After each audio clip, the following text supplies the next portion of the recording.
After more than 2 months of heavy fighting throughout Belgium, the fighting arrived in Ypres. A counterattack by the British 7th Army was made on the Croisec Hill on the 18th of October 1914, but after days of heavy fighting, the Croisec salient was broken, and the road to Zantvoorde and its important high ground was wide open. I am the AceDestroyer, and this is the Battle of Zantvoorde on the 30th of October 1914.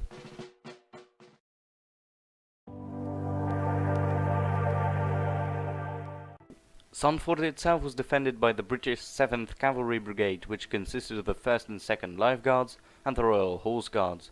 These were well-trained and very capable cavalrymen. The ridge itself was defended from left to right. The 1st Royal Welsh Fusiliers of the British 7th Army, C Squadron of the 2nd Life Guards commanded by Captain Van der Leur, Machine Gun Troop of the Royal Horse Guards commanded by Lieutenant Lord Worsley, C Squadron of the 1st Life Guards commanded by Captain Lord Grosvenor, B Squadron of the 2nd Life Guards, and on the extreme right, D Squadron 1st Life Guards.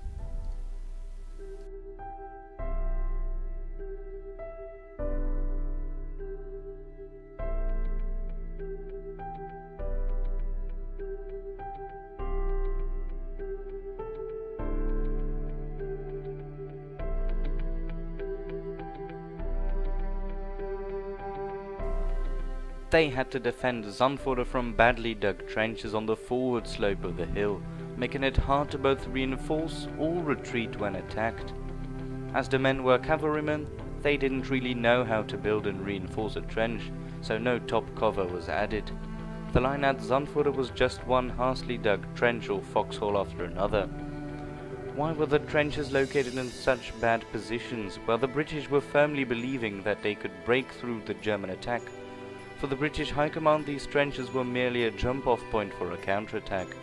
Commander of the British 7th Army, Major General Capper, was one of those firm believers. He thought that the only noble officer was one that died for his country. It was also him that made the British dig their trenches on the forward slopes of the Zandvoorde Ridge.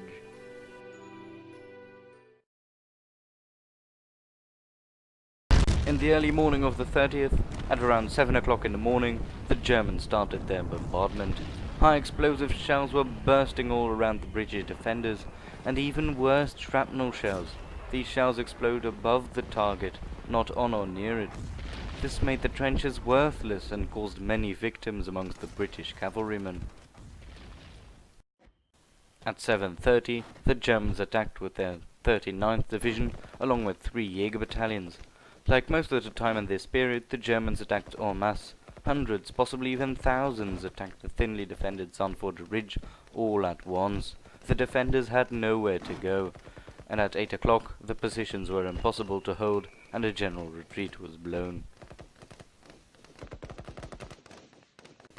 On the right, D Squadron of the 1st Life Guards and B Squadron of the 2nd Life Guards managed to retreat with only minor casualties. This, however, left C Squadron of the 1st Life Guards, together with the machine gun section of the Royal Horse Guards and C Squadron of the 2nd Life Guards, all on their own. These were quickly surrounded and cut off from the rest of the brigade. They would fight to the last man. Runners were sent to deliver the message of retreat to Captain Lord Grosvenor's squadron, but both runners were killed. The situation for the remaining defenders was hopeless. If the officers weren't wiped out during the bombardment, they were probably giving all sorts of orders. In the first stages of war, surrender wasn't considered. Moreover, with 2 squadrons commanded by aristocratic men of the last real officer class, surrender was far from noble, and they wouldn't let down king or country.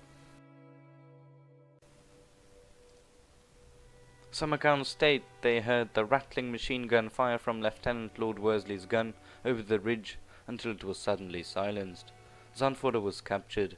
The British 7th Cavalry Brigade lost 2 full squadrons and a machine gun section. The brigade had lost dearly.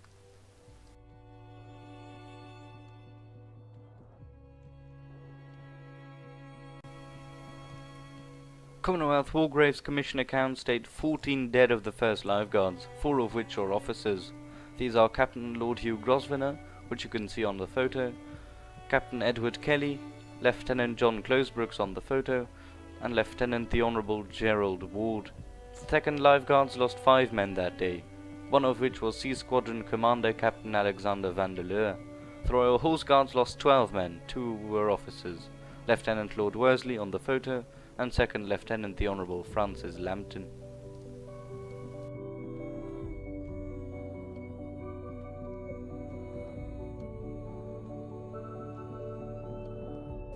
With the 7th Cavalry Brigade wiped out of Zantvoorde, the 1st Battalion Royal Welsh Fusiliers were the only battalion left near the town.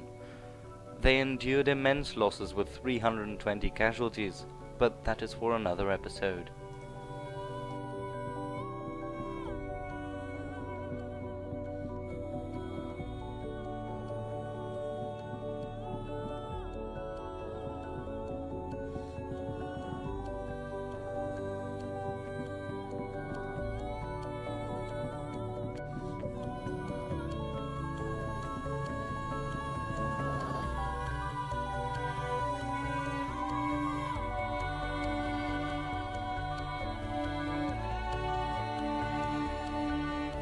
Not only the Zandvoorde Ridge was lost, but also the ones defending it, as not a single casualty other than Lord Worsley was ever found.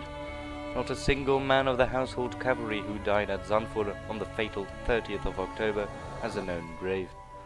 Lieutenant Lord Worsley is, like I said, the only one with a known grave. This is all thanks to the German Freiherr von Prank, who was a bit like the German version of Lord Worsley. Both were from the aristocracy and were an officer of an MG team. When von Prank was walking alongside the trenches looking for the machine gun, he noticed that the officer was still near his machine gun. He later found out that the body he found was that of Lord Worsley, and he buried it near the spot he found him. The Household Cavalry Memorial stands on that very spot today. The body of Lord Worsley was later re-entered in the Ypres town cemetery.